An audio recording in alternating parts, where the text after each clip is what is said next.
Hello friends, स्वागत है आपका इम्पैक्ट क्लासेज में। हम देख रहे थे इटूटेरिया करंट अफेयर्स को, जिसमें माह मई और जून दोनों के करंट अफेयर्स को मैंने कवर करा दिया है। अगर आप नहीं देखे हैं तो लिंक डिस्क्रिप्शन बॉक्स में मिल जाएगा या फिर आप प्लेलिस्ट से जाके देख सकते हैं। आज हम कवर करने वाले हैं अप्रैल माह में जितने भी घटनाक्रम हुए हैं जो परीक्षा की दृष्टि से इम्पोर्टेंट है, उनको हम लोग आज कवर करेंगे। तो चलिए शुरू करते हैं आज के इस सेशन को। उससे पहले अगर आप हमारे चैनल पर नए हैं तो चैनल को सब्सक्राइब करें, लाइक करें और दोस्तों में अधिक से अधिक शेयर करें। तो चलिए देखते हैं आज का पहला क्वेश्चन, जिसमें कह रहा है कि हाल ही में राष्ट्रीय डेयरी अनुसंधान संस्थान करनाल ने भारत में पहली बार गाय की देसी नस्ल गीर का क्लोन बछड़ा तैयार किया है, जिसका नाम गंगा रखा गया है। यह गाय प्रतिदिन 15 लीटर दूध का उत्पादन कर सकती है। तो इसमें देखा जाए तो सबसे पहले तो राष्ट्रीय डेयरी अनुसंधान संस्थान ये कहाँ है, तो ये करनाल में है। इसने भारत में पहली बार गाय की जो देसी नस्ल है गीर का क्लोन बछड़ा तैयार किया है, जिसका नाम क्या रखा गया है, तो उसका नाम है गंगा। और यह प्रतिदिन 15 लीटर दूध उत्पादन कर सकती है। चलिए अगला देखते हैं। केरल में पहला सौर ऊर्जा संचालित पर्यटक जहाज लॉन्च किया गया है, जिसे सूर्यमसु नाम दिया गया है। इसकी क्षमता 100 यात्रियों को ले जाने तक है। ये सूर्यमसु जो है, सूर्यमसु क्या है, तो ये सौर ऊर्जा संचालित पर्यटक जहाज है, जिसे केरल में लॉन्च किया गया है। चलिए अगला देखते हैं। प्रधानमंत्री नरेंद्र मोदी ने असम के गुवाहाटी में पूर्वोत्तर भारत के पहले एम्स का उद्घाटन किया है। तो पूर्वोत्तर भारत में पहला एम्स असम के गुवाहाटी में बनाया गया है। नेक्स्ट है, अंतर्राष्ट्रीय बाजरा वर्ष के उपलक्ष्य में संघाई सहयोग संगठन देशों के मिलेट्स फूड फेस्टिवल का आयोजन पर्यटन मंत्रालय द्वारा मुंबई में किया गया। वर्ष 2023 में भारत ने एससीओ की अध्यक्षता संभाली है। तो एक तो पहला इंपॉर्टेंट चीज़ यह है कि वर्ष 2023 अभी जो वर्ष चल रहा है उसमें भारत ने एससीओ की अध्यक्षता संभाली है। और दूसरा, मिलेट्स फूड फेस्टिवल का आयोजन पर्यटन मंत्रालय द्वारा मुंबई में किया गया। अगला है, 14 अप्रैल को डॉक्टर भीमराव अंबेडकर की 132वीं जयंती के अवसर पर तेलंगाना सरकार ने BR अंबेडकर की भारत की सबसे ऊंची कांस्य प्रतिमा का अनावरण किया। यह 125 फीट ऊंची है, जो हैदराबाद में स्थित है। तो ये भीमराव अंबेडकर की जो प्रतिमा है ना, वह 125 फीट ऊंची है और कांस्य की प्रतिमा है जो हैदराबाद में स्थित है। नेक्स्ट देखते हैं। अखिल भारतीय आयुर्वेद संस्थान ने नई दिल्ली में महिलाओं में संतानोत्पत्ति की अक्षमता पर राष्ट्रीय सम्मेलन सृजना का आयोजन किया। इसका उद्देश्य महिलाओं की इन समस्या को दूर करने का प्रयास करना है। नेक्स्ट देखते हैं। अगला है कि गर्मियों में पानी की समस्या से निपटने के लिए जल बजट जारी करने वाला केरल पहला राज्य बन गया है। इसे राज्य में पानी की उपलब्धता वाले क्षेत्र तथा जनसंख्या के आधार पर पानी की खपत के आंकड़ों का पता चलेगा। तो ये जल बजट किसके द्वारा जारी किया गया है, तो ये केरल के द्वारा जारी किया गया है। अगला है, उत्तर प्रदेश सरकार ने 2030 तक सभी सरकारी विभागों में इस्तेमाल होने वाले वाहनों को इलेक्ट्रिक वाहनों में बदलने का लक्ष्य निर्धारित किया है। ऐसा करने वाला यह देश का पहला राज्य बन गया है। तो उत्तर प्रदेश के जितने भी सरकारी स्कूल में वाहनों का उपयोग किया जाता है उसको इलेक्ट्रिक वाहनों में बदलने का लक्ष्य 2023 तक रखा गया है। अगला देखते हैं। नेक्स्ट कह रहा है कि बाजरा के उत्पादन को बढ़ावा देने के लिए जोधपुर राजस्थान में मिलेट्स महोत्सव का आयोजन किया गया। तो ये मिलेट्स महोत्सव का आयोजन कहाँ किया गया है, तो ये जोधपुर राजस्थान में किया गया है और इसका उद्देश्य बाजरा के उत्पादन को बढ़ावा देना है। नेक्स्ट है, देश में खाद्यान्न उत्पादन बढ़ाने के लिए केंद्रीय मंत्री अमित शाह ने दुनिया का पहला नैनो लिक्विड उर्वरक डाई अमोनिया फास्फेट DAP को लॉन्च किया है। अगला है, चुनाव आयोग ने कर्नाटक विधानसभा चुनाव में पहली बार वोट फ्रॉम होम की शुरुआत की। इसके तहत वैसे व्यक्ति जो अक्षमता के कारण मतदान केंद्र पर नहीं जा सकते या वृद्ध है, वे घर से ही वोट दे सकते हैं। तो ये vote from home vote from home की शुरुआत कहाँ से किया गया? तो ये कर्नाटक विधानसभा चुनाव से किया गया है। नेक्स्ट है भारतीय रिजर्व बैंक के सेंट्रल बैंक डिजिटल करेंसी को स्वीकार करने वाली रिलायंस जनरल इंश्योरेंस पहली बीमा कंपनी बन गई है। रिलायंस जनरल ने रुपया में प्रीमियम भुगतान के लिए यस बैंक से साझेदारी की है। तो ये रिलायंस जनरल इंश्योरेंस ने सेंट्रल बैंक डिजिटल करेंसी को अपनाने वाली पहली बीमा कंपनी बन गई है और इसके लिए इसने यस बैंक से साझेदारी की है। अगला है प्रधानमंत्री नरेंद्र मोदी ने केंद्र शासित प्रदेश दादर नगर हवेली और दमन दीव के सिलवासा शहर में नमो medical education and research institute का उद्घाटन किया है। तो ये जो नमो medical education and research institute है ये कहाँ बनाया गया है? तो दादर नागर हवेली और दमन एवं दीव के सिलवासा शहर में इसको बनाया गया है। नेक्स्ट है भारत के पर्वतारोही अर्जुन वाजपेयी ने नेपाल में स्थित माउंट अन्नपूर्णा पर चढ़ने वाले पहले भारतीय पुरुष बन गए हैं। अन्नपूर्णा की ऊंचाई 8,091 मीटर है। 8,000 मीटर से अधिक ऊंचे 7 पर्वतों को अर्जुन वाजपेयी ने फतह किया है। तो ये माउंट अन्नपूर्णा पर चढ़ने वाले पहले भारतीय पुरुष कौन बन गए हैं? तो अर्जुन वाजपेयी बन गए। इन्होंने 7 से अधिक पर्वत जिनकी हाइट 8,000 मीटर से अधिक है पर चढ़ाई किया है। अगला है कि भारत सरकार द्वारा रेल विकास निगम लिमिटेड को मिनी रत्न श्रेणी से 9 रत्न केंद्रीय सार्वजनिक क्षेत्र उद्यम का दर्जा दे दिया गया है। 9 रत्न सीपीएसई कंपनियां लाभदायक स्थापित कंपनियां होती है। तो ये जो कंपनी है रेल विकास निगम लिमिटेड को मिनी रत्न से 9 रत्न का दर्जा दे दिया गया है। नेक्स्ट है हाल ही में भारत सरकार ने solar energy corporation of India SECI को मिनी रत्न श्रेणी 1 सार्वजनिक क्षेत्र उद्यम के रूप में मान्यता दी है। SECI नवीकरणीय ऊर्जा के क्षेत्र में कार्य करने वाली एक संस्था है। SECI नवीकरणीय ऊर्जा के क्षेत्र में कार्य करने वाली एक संस्था है। भारत सरकार ने solar energy corporation of India को मिनी रत्न श्रेणी से सार्वजनिक उद्यम का दर्जा दे दिया है। नेक्स्ट है प्रधानमंत्री नरेंद्र मोदी ने केरल के तिरुवनंतपुरम में भारत के पहले डिजिटल साइंस पार्क का शिलान्यास किया। साथ ही उन्होंने केरल की पहली वंदे भारत एक्सप्रेस ट्रेन तथा कोच्चि वाटर मेट्रो भारत की पहली मेट्रो का भी उद्घाटन किया है। भारत की पहली water metro Kochi water metro है और केरल के तिरुवनंतपुरम में भारत के पहले डिजिटल साइंस पार्क का उद्घाटन किया गया है। नेक्स्ट है अगला है कि वेस्ट टू वंडर कंसेप्ट के तहत भारत नई दिल्ली में G20 पार्क का निर्माण करेगा। इस पार्क में जानवरों तथा पक्षियों की मूर्तियां कचरे से बनाई जाएगी। तो वेस्ट टू वंडर कंसेप्ट के तहत भारत नई दिल्ली में G20 पार्क का निर्माण करेगा। G20 पार्क का निर्माण कहाँ किया जाएगा? तो ये नई दिल्ली में किया जाएगा। अगला है उत्तराखंड के माना गांव को अब भारत का पहला गांव के रूप में मान्यता दी गई है। सीमा सड़क संगठन BRO ने भारतीय सीमा पर स्थित गांवों को देश का पहला गांव के रूप में मान्यता देने का समर्थन किया है। तो भारत का पहला गांव उत्तराखंड के माना गांव को पहला गांव का दर्जा दिया गया है। भारत का पहला गांव कौन बन गया है? तो उत्तराखंड का माना गांव। चलिए नेक्स्ट देखते हैं। हिमाचल प्रदेश अज्ञात मृत शरीरों के लिए DNA डाटाबेस तैयार करने वाला देश का पहला राज्य बन गया है। इस डाटाबेस से मृतकों को उनके परिवार द्वारा पहचान करने में आसानी होगी। तो ये जो मृतकों के शरीर के लिए DNA डाटाबेस तैयार करने वाला पहला राज्य हिमाचल प्रदेश बन गया है। बस इतना ध्यान रखिएगा कि मृतकों के शरीर का डाटाबेस तैयार करने वाला पहला राज्य जो है वह हिमाचल प्रदेश बन गया है। नेक्स्ट है केंद्रीय नागरिक विमानन मंत्री ज्योतिरादित्य सिंधिया ने यूरोपीय संघ भारत विमानन शिखर सम्मेलन के दौरान देश के 121 हवाई अड्डों को 2025 तक कार्बन मुक्त करने का लक्ष्य निर्धारित किया है। तो ये जो देश में 121 हवाई अड्डे हैं उनको 2025 तक कार्बन मुक्त घोषित करने का लक्ष्य निर्धारित किया गया है। नेक्स्ट है कि अमेरिका की आईफोन निर्माता कंपनी एप्पल ने मुंबई में भारत का पहला एप्पल रिटेल स्टोर स्थापित किया है।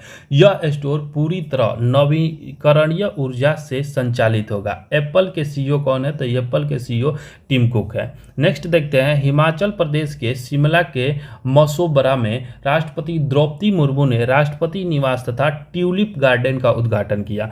तो ये जो ट्यूलिप गार्डन कहाँ है? तो ये हिमाचल प्रदेश के शिमला में है और राष्ट्रपति निवास का उद्घाटन भी ये हिमाचल प्रदेश के शिमला में किया गया है।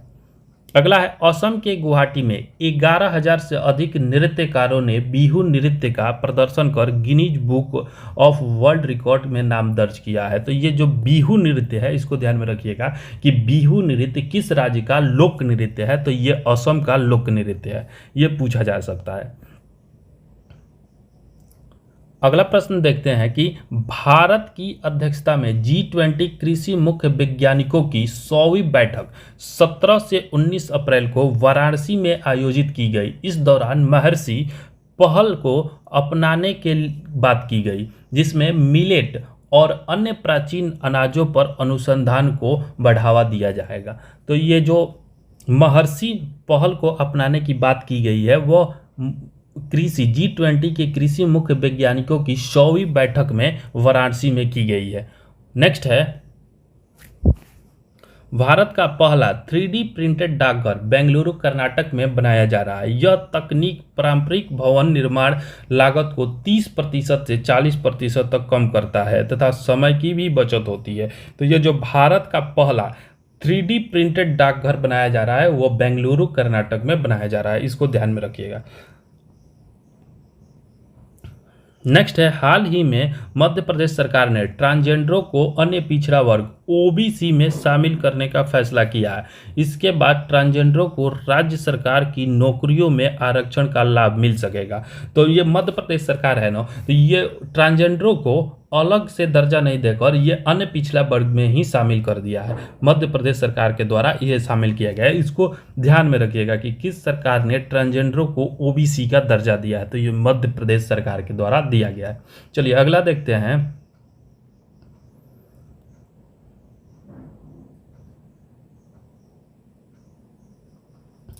अगला है कि बी आर अंबेडकर की जयंती के अवसर पर भारत सरकार ने देखो अपना देश पहल के तहत अंबेडकर सर्किट पर्यटक ट्रेन को लॉन्च किया। यह नई दिल्ली, महाराष्ट्र, उत्तर प्रदेश, बिहार आदि में बी आर अंबेडकर से जुड़े 8 स्थानों को कवर करेगी। तो ये बी आर अंबेडकर की जयंती कब मनाई जाती है? तो ये 14 अप्रैल को मनाई जाती है। 14 अप्रैल को मनाई जाती है। इसी दिन देखो अपना देश पहल की शुरुआत की गई। देखो अपना देश पहल की शुरुआत की गई तथा अंबेडकर सर्किट पर्यटक ट्रेन को भी लॉन्च किया गया, जो अंबेडकर से जुड़े 8 स्थानों को कवर करेगी। नेक्स्ट है, कोलकाता में हुगली नदी के नीचे भारत का पहला अंडर वाटर मेट्रो रेल को सफलतापूर्वक संचालित किया गया। तो पहला अंडर वाटर मेट्रो रेल कहाँ बनाया जा रहा है? तो ये कोलकाता में हुगली नदी के नीचे। अगला है कि भारत की पहली semi high speed regional rail service का नाम रैपिड एक्स रखा गया। यह ट्रेन राष्ट्रीय राजधानी क्षेत्र के प्रमुख शहरों को जोड़ेगी। अगला देखते हैं, association for democratic reforms ADR द्वारा जारी रिपोर्ट के अनुसार आंध्र प्रदेश के मुख्यमंत्री जगन मोहन रेड्डी देश के सबसे अधिक संपत्ति वाले मुख्यमंत्री बन गए हैं। तो ये देश के सबसे अधिक संपत्ति वाले मुख्यमंत्री कौन बन गए हैं? तो ये आंध्र प्रदेश के मुख्यमंत्री जगन मोहन रेड्डी बन गए हैं। चलिए नेक्स्ट देखते हैं, हाल ही में केंद्रीय कानून मंत्री ने जम्मू विश्वविद्यालय में भारतीय संविधान के डोगरी संस्करण को लॉन्च किया। तो ये भारतीय संविधान का जो डोगरी भाषा में संस्करण लॉन्च किया गया है, तो ये जम्मू विश्वविद्यालय में लॉन्च किया गया। इसको आप लोग ध्यान में रखिएगा कि कहाँ लॉन्च किया गया और किस भाषा में लॉन्च किया गया है। तो ये डोगरी भाषा में लॉन्च किया गया है और जम्मू विश्वविद्यालय में लॉन्च किया गया है। अगला है कि राजस्थान सरकार ने 11 अप्रैल को समाज सुधारक महात्मा ज्योतिबा फुले की जयंती को सार्वजनिक अवकाश घोषित किया है? तो ये ज्योतिबा फुले की सार्वजनिक अवकाश कहाँ घोषित किया गया है? तो ये राजस्थान सरकार के द्वारा घोषित किया गया है। नेक्स्ट है कि कुल रूफ पॉलिसी तेलंगाना सरकार द्वारा शुरू की गई है 2023 से 2028 के लिए। और इसका उद्देश्य क्या है? तो इसका उद्देश्य है राज्य में गर्मी के प्रभाव को कम करने के लिए घरों की छत को ठंडा रखने का प्रयास करना। तो ये कुल रूफ पॉलिसी तेलंगाना सरकार के द्वारा लॉन्च किया गया है और ये 2023 से 2028 के लिए शुरू किया गया है। नेक्स्ट है उत्तर प्रदेश के महाराजगंज में विश्व का पहला एशियाई राजा गिद्ध संरक्षण एवं प्रजनन केंद्र स्थापित किया गया है। इसका उद्देश्य गिद्धों की विलुप्त हो रही प्रजाति को संरक्षित करना है। तो ये जो गिद्ध संरक्षण, पहला एशियाई गिद्ध संरक्षण एवं प्रजनन केंद्र कहाँ स्थापित किया जा रहा है? तो ये उत्तर प्रदेश के महाराजगंज में। इसको याद रखिएगा और ध्यान में रखिएगा, ये पूछा जाने वाला प्रश्न है। नेक्स्ट देखते हैं कि पूर्वोत्तर भारत का सबसे बड़ा बहुउद्देशीय इंडोर स्टेडियम मेघालय के शिलोंग में बनाया जा रहा है, जिसका नाम जवाहरलाल नेहरू स्टेडियम रखा गया है। इस स्टेडियम में विभिन्न खेलों के लिए आधुनिक सुविधाएं उपलब्ध होंगी। तो ये जो इंडोर स्टेडियम, बहुउद्देशीय इंडोर स्टेडियम है ना, ये मेघालय के शिलोंग में बनाया जा रहा है, जिसका नाम जवाहरलाल नेहरू के नाम पर रखा गया है। नेक्स्ट है कि केंद्रीय मंत्री अमित शाह ने अरुणाचल प्रदेश के किबिथु गांव में वाइब्रेंट विलेज प्रोग्राम का शुभारंभ किया। इसकी घोषणा बजट 2022-23 में की गई थी, जिसका उद्देश्य भारत के सीमावर्ती गांव के लोगों के जीवन स्तर में सुधार करना है। तो ये वाइब्रेंट विलेज प्रोग्राम की शुरुआत अरुणाचल प्रदेश के किबिथु गांव से किया गया है। और इसे किसने किया? तो ये केंद्रीय गृह मंत्री अमित शाह के द्वारा किया गया। नेक्स्ट है कि हाल ही में भारत को 1 जनवरी 2024 से 4 वर्षों के कार्यकाल के लिए संयुक्त राष्ट्र के सांख्यिकी निकाय का सदस्य चुना गया है। यह अंतर्राष्ट्रीय सांख्यिकी गतिविधियों के लिए निर्णय लेने वाला निकाय है। तो ये संयुक्त राष्ट्र के सांख्यिकी निकाय के लिए भारत को 4 वर्षों के लिए सदस्य के रूप में चुना गया है। अगला है कि हाल ही में चीन ने अरुणाचल प्रदेश के कुछ क्षेत्रों को अपना बताते हुए वहां 11 स्थानों के नाम परिवर्तित कर दिए हैं। चीन अरुणाचल प्रदेश को तिब्बत का दक्षिणी भाग जंगनान कहता है। नेक्स्ट है पर्यटन विभाग और कला संस्कृति विभाग द्वारा 15-16 अप्रैल को बिहार के गोपालगंज में थावे फेस्टिवल का आयोजन किया गया। इसका उद्देश्य थावे दुर्गा मंदिर के प्रति पर्यटकों को आकर्षित करना है। तो ये जो थावे फेस्टिवल है कहाँ आयोजित किया गया? तो ये बिहार के गोपालगंज में आयोजित किया गया और ये पर्यटन विभाग और कला संस्कृति विभाग के द्वारा आयोजित किया गया। नेक्स्ट है राष्ट्रपति द्रौपदी मुर्मू ने असम के काजीरंगा राष्ट्रीय उद्यान में गज उत्सव 2023 का उद्घाटन किया। इसका उद्देश्य भारत के राष्ट्रीय विरासत पशु हाथी का संरक्षण करना है। तो इसको ध्यान में रखने वाली बात यह है कि गज उत्सव का आयोजन कहाँ किया गया है? तो ये काजीरंगा राष्ट्रीय उद्यान असम में किया गया है। अगला सेक्शन है अंतर्राष्ट्रीय घटनाक्रम का। तो चलिए हम लोग अंतर्राष्ट्रीय घटनाक्रम को भी कवर करते हैं, जिसमें पहला कह रहा है कि हाल ही में फिनलैंड ने नाटो सैन्य गठबंधन में शामिल हो गया। नाटो के सभी सदस्य देशों की सहमति के बाद फिनलैंड नाटो का 31वां सदस्य बन गया है। तो इसमें आपसे पूछा जा सकता है कि वर्तमान में नाटो में कुल कितने सदस्य हैं? तो 31 सदस्य हैं। और 31वां सदस्य कौन है? तो 31वां सदस्य फिनलैंड बन गया है। नेक्स्ट है विदेश मंत्री एस जयशंकर ने युगांडा की यात्रा के दौरान वाराणसी की तुलसी घाट बहाली परियोजना की शुरुआत की है। तो ये विदेश मंत्री एस जयशंकर ने युगांडा यात्रा के दौरान वाराणसी की तुलसी घाट बहाली परियोजना की शुरुआत किया है। अगला देखते हैं कि अफ्रीकी देश मोजाम्बिक में विदेश मंत्री एस जयशंकर ने भारत द्वारा निर्मित बूजी ब्रिज का उद्घाटन किया है। तो ये बूजी ब्रिज कहाँ स्थित है? तो ये मोजाम्बिक में स्थित है और इसका निर्माण भारत के द्वारा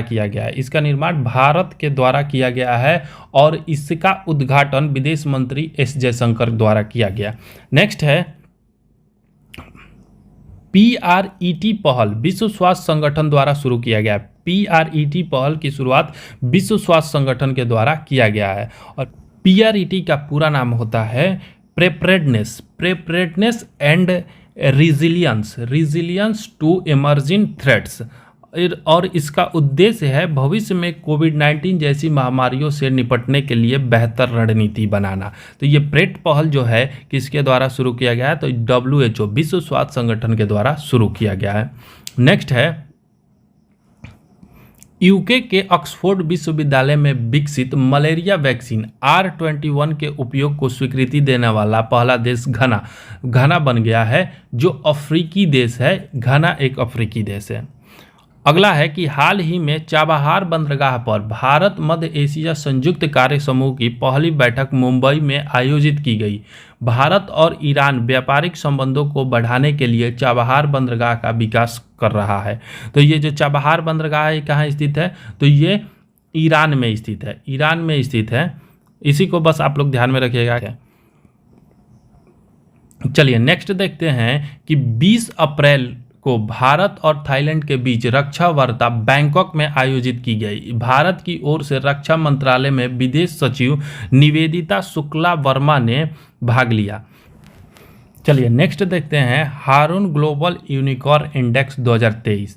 प्रथम स्थान पर इसमें कौन है, तो अमेरिका में टोटल 666 यूनिकॉर्न है। दूसरे स्थान पर चीन है, चीन में 316 यूनिकॉर्न है। और तीसरे स्थान पर भारत है, भारत में 68 यूनिकॉर्न है। जबकि 29वां एवं अंतिम स्थान डेनमार्क का है, डेनमार्क में केवल 2 यूनिकॉर्न है। अच्छा, यूनिकॉर्न किसे कहा जाता है, यूनिकॉर्न जब कोई छोटा स्टार्टअप का टर्नओवर बहुत ज़्यादा हो जाता है, एक बड़ी कंपनी के रूप में बन जाता है, उसे यूनिकॉर्न कहा जाता है। यूनिकॉर्न अभी भारत में हाल ही में पहला sport unicorn Chennai super king बना है, चेन्नई सुपर किंग बना है। इसको आप लोग ध्यान में रखिएगा, कौन बना है, तो ये CSK बना है। और इसको आप लोग ध्यान में रखिएगा कि भारत तीसरे स्थान पर है और भारत में कुल 68 यूनिकॉर्न है। चलिए अगला है कि हाल ही में दुबई की एयरलाइन अमीरात ने सारा नामक दुनिया के पहले रोबोटिक चेक इन सहायक को लॉन्च किया है। इसके तहत अब दुबई एयरपोर्ट पर चेक इन की प्रक्रिया रोबोट के माध्यम से की जाएगी। तो इसको हम लोग फटाफट 100.com में कवर किए थे कि पहला रोबोटिक चेक इन कहाँ लॉन्च किया गया है, तो ये दुबई में लॉन्च किया गया है और उसका नाम क्या है, तो ये सारा इसका नाम दिया गया है। चलिए नेक्स्ट है कि भारत यूके विज्ञान और नवाचार परिषद की बैठक के दौरान भारत और ब्रिटेन ने संयुक्त रूप से net zero innovation virtual centre स्थापित करने पर सहमति व्यक्त की है। इसके तहत नवीकरणीय ऊर्जा उपयोग तथा डिकार्बोनाइजेशन की दिशा में कार्य किया जाएगा। चलिए नेक्स्ट देखते हैं। अगला है दुबई में आयोजित वैश्विक शिक्षा प्रशिक्षण प्रदर्शनी में स्टडी इन इंडिया पेवेलियन का उद्घाटन किया गया।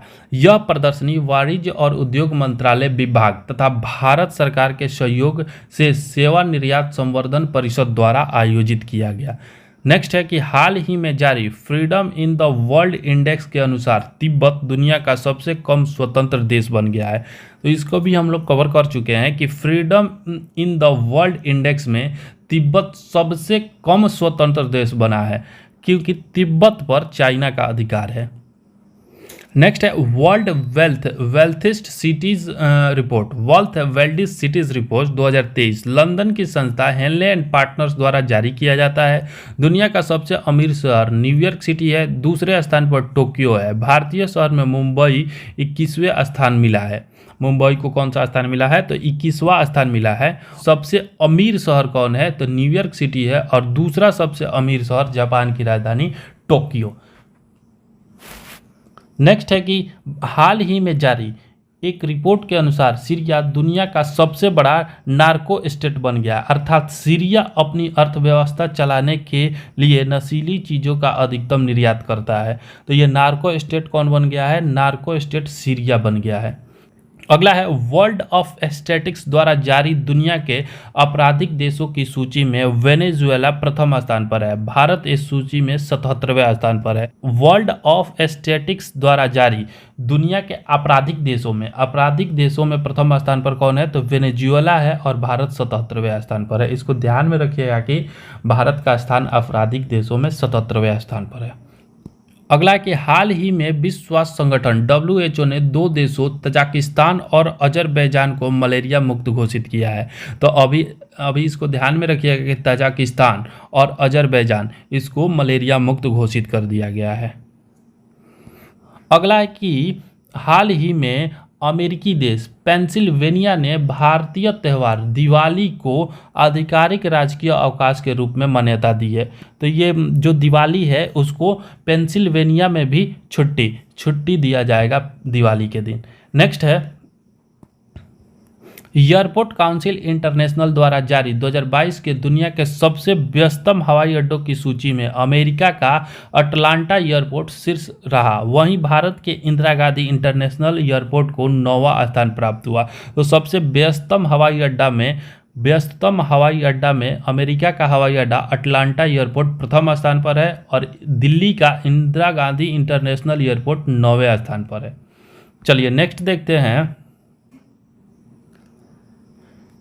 नेक्स्ट है कि फ्रांस के राष्ट्रपति इमैनुअल मैक्रों ने फ्रांस में होने वाले बास्टिल डे परेड के लिए भारतीय प्रधानमंत्री नरेंद्र मोदी को आमंत्रित किया। बास्टिल डे परेड कहाँ मनाया जाता है? तो ये फ्रांस में मनाया जाता है, जिसमें भारतीय प्रधानमंत्री नरेंद्र मोदी को आमंत्रित किया गया है। अगला है हाल ही में बहरीन ने देश में रोजगार सृजन और निवेश को आकर्षित करने के लिए गोल्डन लाइसेंस जारी किया है। यह लाइसेंस विभिन्न व्यवसायों को सेवाएं तथा लाभ प्रदान करेगी।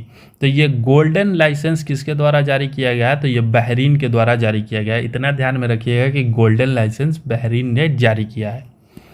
अगला है भारत और नेपाल के बीच साझा मिथिला संस्कृति को बढ़ावा देने के लिए नेपाल के मध्य प्रदेश के धनुषा जिले में जनकपुर धाम संस्कृति महोत्सव का आयोजन किया गया।